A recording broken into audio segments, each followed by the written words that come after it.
Hi viewers and students, आज हम अपने अनकोडमी की वीडियो सीरीज़ में एरेज के बारे में आज हम डिस्कस करने वाले हैं।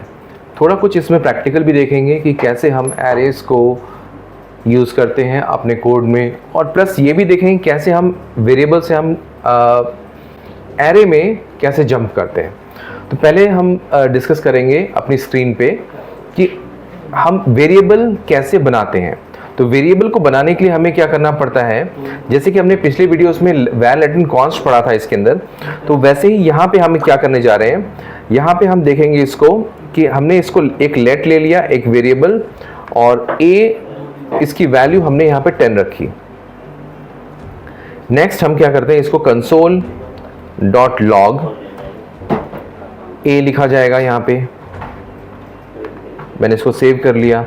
अब अगर हम एग्जीक्यूशन की बात करें यहाँ पे, तो हमें क्या करना पड़ेगा, इस फाइल को कंसोल पे एग्जीक्यूट करना है यहाँ पे।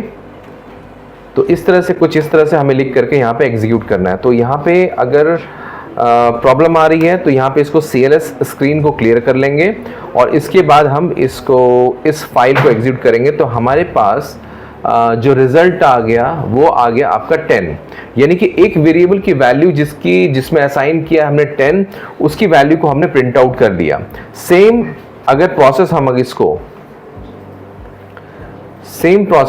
अगर हम इसको कॉपी करके और अगेन हम इसको पेस्ट करते हैं और इसके कंटेंट को चेंज करते हैं, यानी कि हमने इसको 80 कर लिया, और फिर अगर हमने इस फाइल को अगेन एग्जीक्यूट किया अपने टर्मिनल पे, तो इसका आउटपुट आ गया 80, यानी कि जो वैल्यू हमारे A में स्टोर थी 10, वो अब रिप्लेस हो चुकी है 80 से यहाँ पे। अब हमें क्या करना है यहाँ पे, क्योंकि प्रॉब्लम हमारे पास ये हो रही है कि 10 और 80 एक ही जगह पे इकट्ठा नहीं हो पा रहे हैं। तो अभी हमें क्या करना है, 10 और 80 को एक ही वेरिएबल में रखना है। तो अगर हमें ऐसी कोई सिचुएशंस आती है जहां पर हमें मल्टीपल वैल्यूज को हमें एक वेरिएबल में रखना पड़ता है, तो उसको हम किस तरह से मैनेज करेंगे। हम उसको मैनेज करेंगे इस तरह से, हमें स्क्वायर ब्रैकेट लिखना पड़ेगा, और स्क्वायर ब्रैकेट हम जैसे लिखेंगे तो वो हमारा एक वेरिएबल एक एरे में कन्वर्ट हो जाएगा, बदल जाएगा।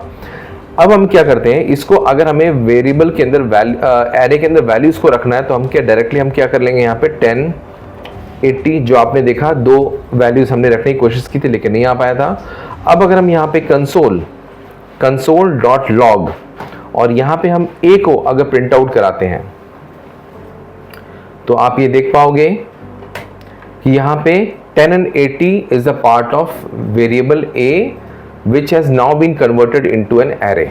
जो पहले था आपका वेरिएबल, नॉर्मल वेरिएबल, बट अब कन्वर्ट हो चुका है वो एरे में। तो एरे को कन्वर्ट करने के लिए हमें स्क्वायर ब्रैकेट्स की यहाँ पे जरूरत होती है। और अगर हमें अब उस एरे में से अगर हमें सिंगल एलिमेंट को निकालना हो, जैसे हमें 80 को निकालना है, तो इंडेक्सिंग जो इसकी स्टार्ट होती है वो 0 से स्टार्ट होती है। तो 0 पोजीशन पे हमारा 10 है और 1 पोजीशन पे हमारा 80 है। तो अगर हमें 80 को प्रिंट करना है तो हमें क्या करना पड़ेगा, a ऑफ 1।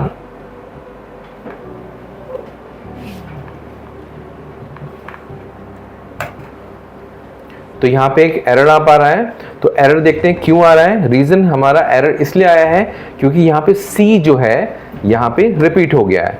अब हम इसको सेव करते हैं अगेन, और यहां पे हम इस अपने टर्मिनल को क्लियर करते हैं, और देन हम इस फाइल को एग्जीक्यूट करते हैं। तो आप देख पा रहे हैं यहां पे एक सिंगल वैल्यू 80 प्रिंट हो गई, जो कि यहां पे हमने कंसोल डॉट लॉग a में की थी। तो ये है हमारा कंसेप्ट एरे का। एंड अगर इसकी डेफिनेशन की बात करें, तो array is a collection of similar और dissimilar type of data elements, यानी कि हम एक एरे में हम नंबर्स भी रख सकते हैं, हम एक स्ट्रिंग भी रख सकते हैं, हम बुलियन वैल्यू पास कर सकते हैं, हम किसी फंक्शन को भी रख सकते हैं। तो different type of value we can keep in the array. Thank you viewers हमारी वीडियोस के साथ बने रहने के लिए, और ऐसे ही इंफॉर्मेटिव वीडियोस हम बार बार लाते रहेंगे यहाँ पे।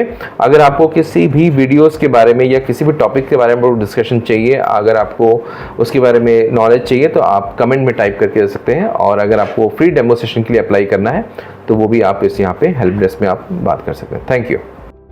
फॉर फ्री करियर काउंसलिंग और डेमो सेशंस, कॉल और व्हाट्सएप ऑन दिस नंबर